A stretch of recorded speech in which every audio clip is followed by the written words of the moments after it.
नमस्ते दोस्तों, आज मैं आपको बट्टा या छूट के सवाल कराऊंगा। जो छूट के सवाल होते हैं बच्चों को बहुत परेशान करते हैं। समझ में नहीं आता है कभी कभी बच्चों को कि छूट हम कैसे निकालें। तो इस वीडियो को अगर आप पूरा देख लेंगे तो सब कुछ सीख जाओगे, कोई भी सवाल एग्जाम में छोड़ के नहीं आओगे। तो चलिए स्टार्ट करते हैं। पहला सवाल, 6,000 रुपये की टीवी पर 15% बट्टा। बट्टा का मतलब है छूट दिया जाता है, ठीक है। तो बताओ वस्तु का विक्रय मूल्य क्या होगा। देखो 6,000 रुपये की टीवी है, 6,000 रुपये की टीवी है, इस पे 15% की छूट दे दी गई, ठीक है। तो देखो कोई भी चीज अपने आप जानते हैं अपने आप में 100% की होती है, ठीक है। और उस पर अगर हम 15% की छूट दे देंगे तो फिर बेचेंगे कितने में, हम 85% में बेचेंगे। जो दाम लेंगे 85% का लेंगे। 85% का मतलब बटे में 100। बस इसी को निकाल लीजिए। 2 जीरो से 2 जीरो मैंने कटा दिए, ये जीरो आ जाएगा लास्ट में। 6 पंजे 30 का जीरो हासिल लगे 3, 6 अट्ठे 48 हासिल का 3 जोड़ दो 51, यानी कि 5100 रुपये विक्रय मूल्य क्या होगा, 5100 रुपये होगा। ये आंसर हुआ। इसको दूसरे तरीके से भी निकाला जा सकता है। 6,000 रुपये की हमारी टीवी है और हमने छूट कितनी दिया, 15 का। तो 6,000 का हम 15% निकाल लेंगे।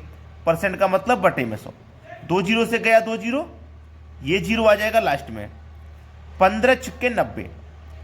इसका मतलब क्या हुआ कि 15% छूट देने का मतलब है 900 रुपये की छूट देना, ठीक है।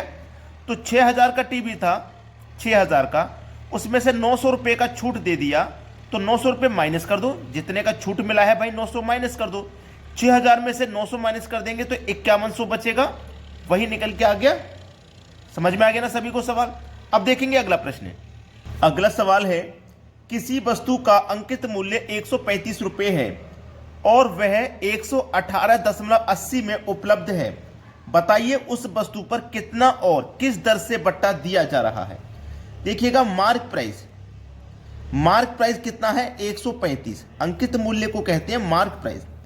और भैया सेलिंग प्राइस आपका कितना है, सेलिंग प्राइस है 118.80, ठीक है, इतना है। अब इतने रुपए वस्तु का मूल्य है, जो वस्तु पे लिखा हुआ है उसको हम बेच रहे हैं इतने में। तो कितना कम में बेच रहे हैं भाई, देखो 135 से 118 में बेचा तो कुछ कम बेचा ना। कितना कम में बेचा ये देख लीजिए आप। देखो इसमें से इसको माइनस कर दीजिए, पता लग जाएगा कितना कम में बेचा है।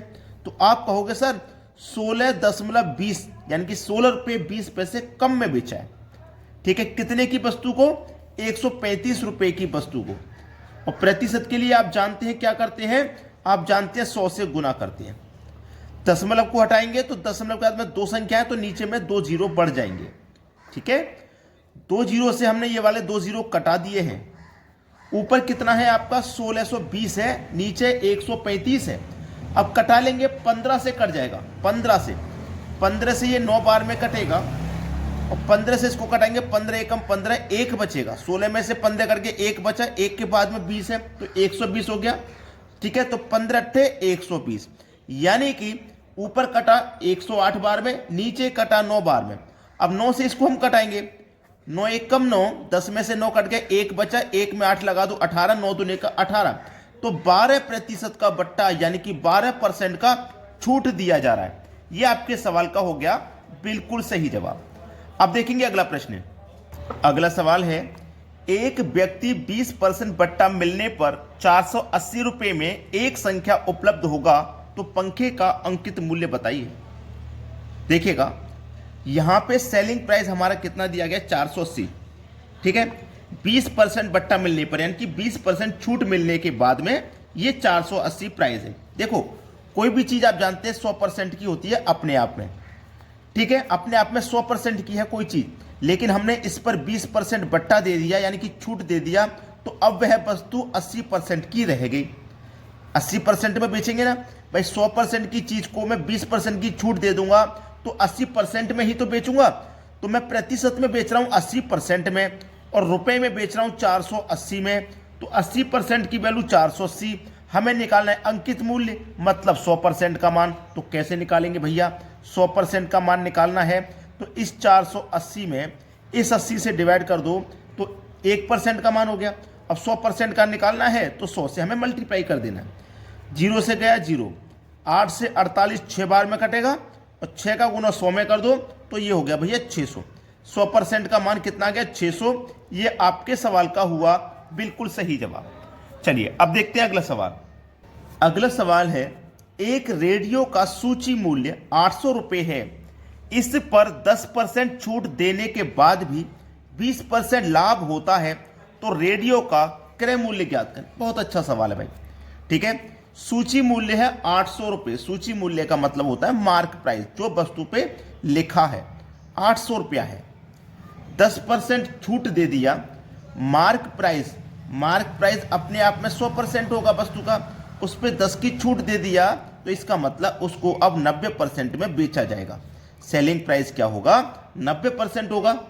ठीक है, क्लियर इतनी बात। और कॉस्ट प्राइस आप जानते हैं, कॉस्ट प्राइस अपने आप में 100% होता है, 100% होता है। उस पर हमें 20% का लाभ चाहिए, तो 100 की चीज पे 20 का लाभ चाहिए, तो हम उसे 120% में बेचेंगे। तो यहाँ सेलिंग प्राइस हमारा कितना हो जाएगा 120 हो जाएगा। यहाँ सेलिंग प्राइस 90 है। ठीक है, यहाँ सेलिंग प्राइस 90% है और यहाँ सेलिंग प्राइस 120% है। समझ रहे हो मेरी बात को? यहाँ सेलिंग प्राइस 90 है, यहाँ सेलिंग प्राइस 120 है।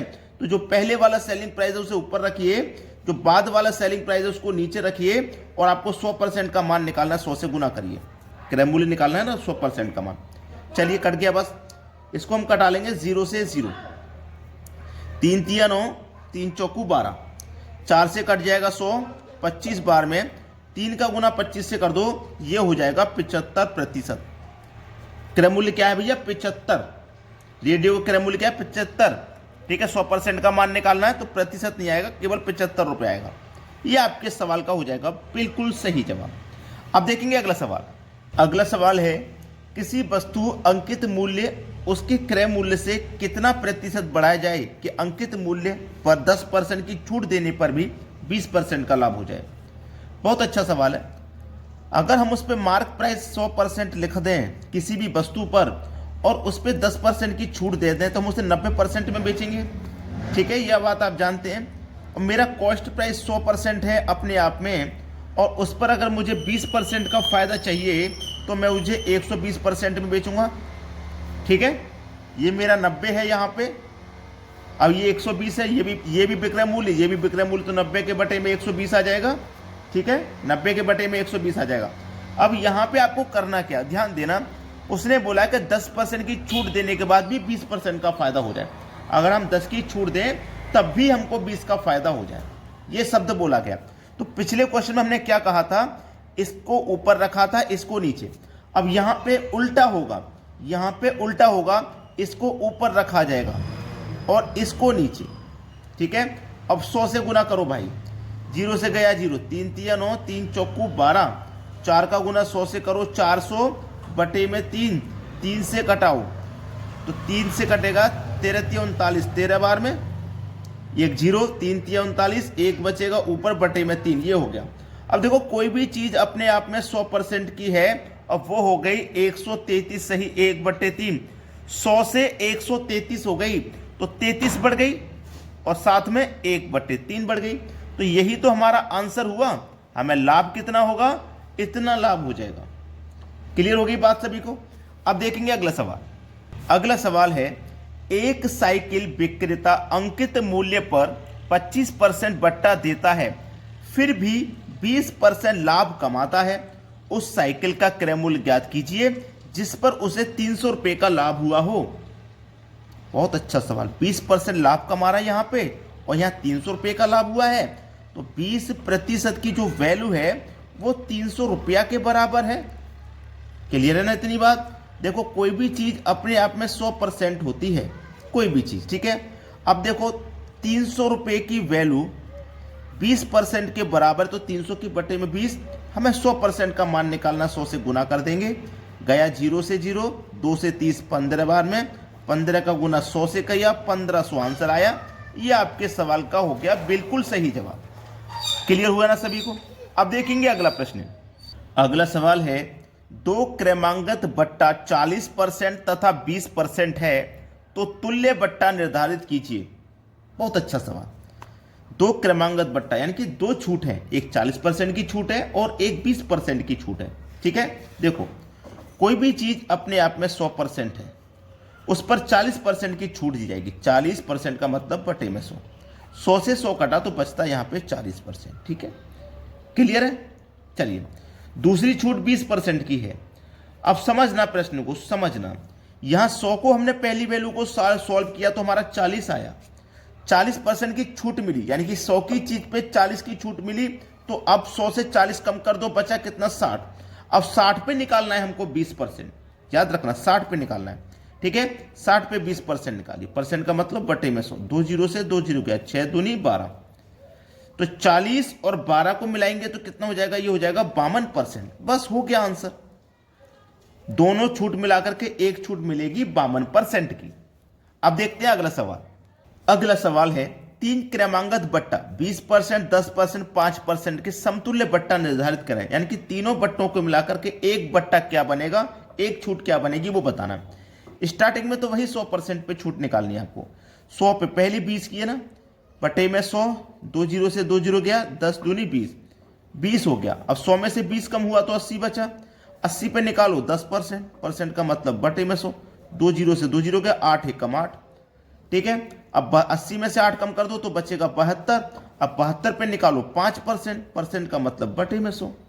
ठीक है, अब इसको देखो निकालेंगे हम तो ये निकलेगा 5 से कम 5, 5 से कटेगा ये 20 बार में, 20 से इसमें डिवाइड करेंगे तो ये हो जाएगा 3.6। सबको जोड़ो, 28, 28 और 3 31, 31 में जोड़ो 6 तो 31.6। ये आपके सवाल का हो जाएगा बिल्कुल सही आंसर। तो सभी बच्चे इस बात को समझ गए, इनको कैसे किया जाना है। अब देखते हैं अगला सवाल।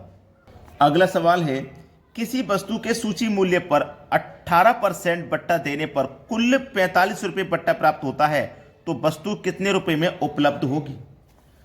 कोई भी वस्तु अपने आप में जानते हैं 100% है, उस पर 18% की छूट दे देंगे तो वो वस्तु 18% की छूट देने के बाद 82% में उपलब्ध होगी, है ना, 82% में। अब देखो 45 रुपये बट्टा प्राप्त होता है, जब हम 18% की छूट देते हैं तो 45 रुपये की छूट हमको मिलती है रुपए में। ठीक है, 45 की छूट मिलती है। अब देखो 45 की छूट मिली है, बटे में कितनी? 18 की मिली है। 82% का मान निकालना तो 82 से यहाँ पे मल्टीप्लाई कर दीजिए, आंसर आ जाएगा। 9 दूनी 18, 9 पंजे 45। ठीक है, अब 2 से मैं कटा दूंगा 82 को तो ये 41 बार में कटेगा। 41 का गुना 5 से कर दो 205, आंसर आ गया 205। ये सवाल का सही जवाब है। तो सभी बच्चे वीडियो को हमेशा लाइक किया करें और शेयर कर दीजिए उन बच्चों में जो आपके जरिए से जुड़े हुए हैं। आपको पता है कि भाई ये बच्चा एग्जाम की तैयारी कर रहा है तो उसके पास तक वीडियो को शेयर कर दो ताकि आप वो बच्चे भी सीख पाएंगे। ठीक है, वीडियो देखने के लिए बहुत बहुत धन्यवाद।